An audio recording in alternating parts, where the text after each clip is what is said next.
और इस वक्त एक बड़ी खबर प्रयागराज से आपको बता दें, एमपी एमएलए कोर्ट से बड़ी खबर आ रही है। अतीक अहमद की सजा का ऐलान कर दिया गया है। 2006 उमेश पाल अपहरण केस में बड़ा फैसला। 3 जो दोषी करार दिए गए थे, अतीक को उम्र कैद की सजा। 3 दोषी करार दिए गए थे, 11 इसमें आरोपी बनाए गए थे।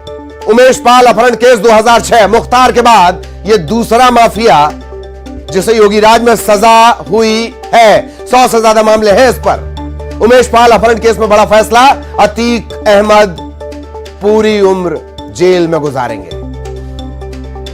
वो अतीक अहमद जिसके नाम से जेलें कांप जाया करती थी, वो अतीक अहमद जो जेल में जाने से पहले उस इलाके में प्रॉपर्टी खरीद लिया करता था, वो अतीक अहमद और उसका परिवार जो जेल से अपनी सत्ता चलाया करता था, जिंदगी भर जेल में रहेगा। उमेश पाल अपहरण केस, भाई अशरफ समेत 7 आरोपी बरी हो गए। 3 दोषी करार दिए गए हैं। अतीक अहमद को उम्र कैद की सजा। 17 साल पुराना, तकरीबन 17 साल पुराना मामला। 11 आरोपी इसमें बनाए गए थे, 1 की मौत हो गई और इसके बाद 10 आरोपी अभी थे, 7 दोषमुक्त बरी। इन सब के बीच जया पाल की बात याद आती है, जो कह रही है कि अगर ये बचे तो हम नहीं बचेंगे। उमेश पाल की पत्नी जया पाल, उन्होंने कहा कि फांसी की सजा होनी चाहिए, अगर ये जिंदा बचा तो हम नहीं बचेंगे। ये उनका बयान है। उमेश पाल अपहरण केस में बड़ा फैसला, अतीक को उम्र कैद की सजा। Prayagraj MP MLA court, mafia Atiq Ahmed, इसके अलावा 2 और दोषी करार दिए गए हैं। 7 आरोपी बरी कर दिए गए हैं। अतीक, खान सौलत, दिनेश पाशी, इन्हें सजा सुनाई जा रही है। अतीक अहमद उम्र कैद। पूरा का पूरा गुनाह का साम्राज्य खड़ा कर देने वाला अतीक अहमद अब रहेगा जेल में। एमपी एमएलए कोर्ट के बाहर भारी भरकम भीड़, वकील नारे लगा रहे हैं, फांसी दो। सुप्रीम कोर्ट से वैसे ही झटका मिल चुका है। सुरक्षा की मांग अतीक अहमद ने की थी, नहीं मिली है और यह जुर्माने की राशि वादी के परिवार यानी उमेश पाल के परिवार को दिया जाना है। और जो अन्य धाराएं थी, उन धाराओं में भी कोर्ट ने सजा सुनाई है, लेकिन वो धाराएं कम है और कम जुर्माना है, तो इसलिए अभी डिटेल इसमें ऑर्डर आना है। लेकिन सबसे बड़ी खबर न्यूज 18 ने सबसे पहले ब्रेक की है कि तीनों आरोपियों को उम्र कैद की सजा सुनाई गई है। 1-1 लाख का कोर्ट ने जुर्माना लगाया और जुर्माने की राशि उमेश पाल के परिवार को दिया जाना है। और यह पहला मामला है जिसमें बाहुबली अतीक अहमद को किसी मामले में सजा हुई है। और इसके बाद अब बाहुबली अतीक अहमद की मुश्किलें बढ़नी तय हैं, क्योंकि अब बसपा विधायक राजूपाल हत्याकांड के मामले में जिसकी सुनवाई सीबीआई की कोर्ट में चल रही है, उसका भी जल्द ही फैसला आने वाला है। तो यानी कह सकते हैं कि इस मामले में अशरफ को राहत मिली, लेकिन उम्र कैद की सजा हो गई है। अब बाहुबली जेल में रहेगा और जेल से निकलना उसका मुश्किल हो जाएगा। तो ये कह सकते हैं कि ये बड़ी खबर है। सबसे बड़ी खबर, उमेश पाल अपहरण केस में बाहुबली अतीक अहमद को उम्र कैद और इसके साथ साथ दोनों अन्य आरोपियों की सजा सुना दी गई है।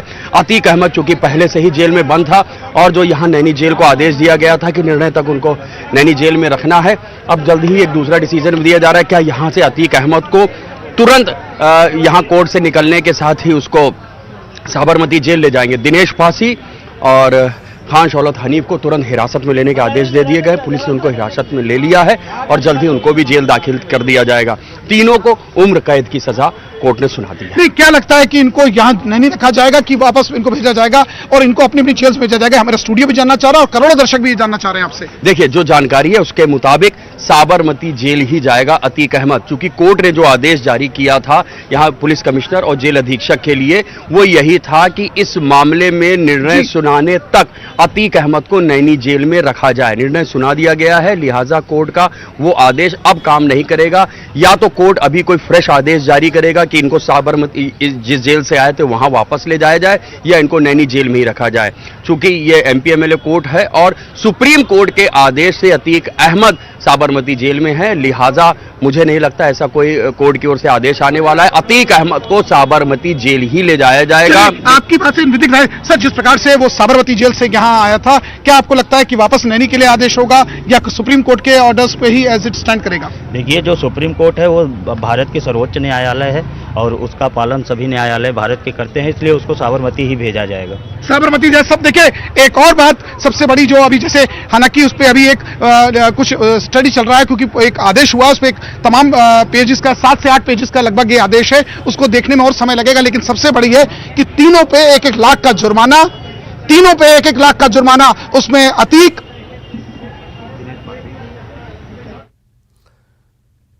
तो हमारे तमाम सहयोगी अलग अलग जगहों से जुड़े हुए हैं और अतीक समेत 3 जो दोषी हैं, तीनों को उम्र कैद सुनाई गई है। 1-1 लाख का जुर्माना है। ये जो जुर्माना लिया जाएगा ये उमेश पाल के परिजनों को दिया जाएगा। हालांकि ये जुर्माना नाकाफी है, ये बात भी निकलकर सामने आ रही है। अब सवाल एक जो बार बार ये पूछा जा रहा है कि कहां रहेगा। अब वहां से इसे लाया गया था इसी मुकदमे में यहां पर पेश करने के लिए और एमपीएमएलए कोर्ट के आदेश पर, तो अब निश्चित तौर पर इन्हें साबरमती जेल भेजना है। लेकिन इसमें एक पेच ये भी है कि धूमनगंज थाना पुलिस ने सीजेएम कोर्ट में एक अर्जी दाखिल की है, चूंकि उमेश पाल हत्याकांड में भी अतीक अहमद आरोपी है और ये कहा जा रहा है कि साबरमती जेल में बैठकर उसने साजिश रची थी। तो इस मामले में जो अर्जी है उस पर अब देखना है कि क्या कोर्ट। तो लगातार इस बड़ी खबर पर भी नजर बनी हुई है और इस वक्त सतना से बड़ी खबर मिल रही है। केंद्रीय जेल में बंद कैदी की मौत हो गई। कल ही इस कैदी को सेंट्रल जेल लाया गया था। रूम पार्टनर की हत्या के केस में इसे जेल भेजा गया था। देर रात इसकी तबीयत बिगड़ी, जिला अस्पताल जब तक पहुंचाया गया इलाज के दौरान मौत हो गई। बड़ी खबर सतना से, रूम पार्टनर की हत्या के केस में जेल में बंद कैदी की मौत हुई है। केंद्रीय जेल में ये बंद था, कल ही इसे सेंट्रल जेल लाया गया था। रूम पार्टनर की हत्या का पूरा ये मामला है। देर रात इसकी तबीयत बिगड़ी, तत्काल इसे जिला अस्पताल ले जाने की कोशिश हुई और इलाज के दौरान